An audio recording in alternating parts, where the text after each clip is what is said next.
তো বন্ধুরা, এই শাড়িতে আমি বাঁধাকপি এবং ফুলকপি লাগিয়েছি। এই দেখুন ফুলকপি, আজকে একটা বাঁধাকপি তুলবো। এই দেখুন পুরো নিট হয়ে গেছে একদম। চলুন এই করে দেখাই। এই যে অনেকগুলো বেঁধেছে, তার মধ্যে আমি একটা তুলবো।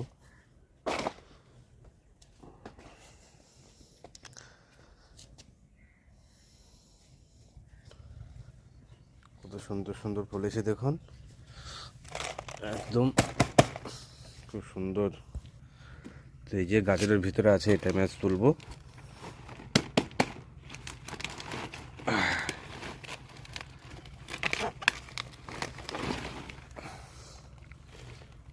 তো দেখুন বন্ধুরা, কত সুন্দর। আজকে আমি একটা বাঁধাকপি তুললাম। বাগানে টাটকা তুলে রান্না করার স্বাদই একটা আলাদা।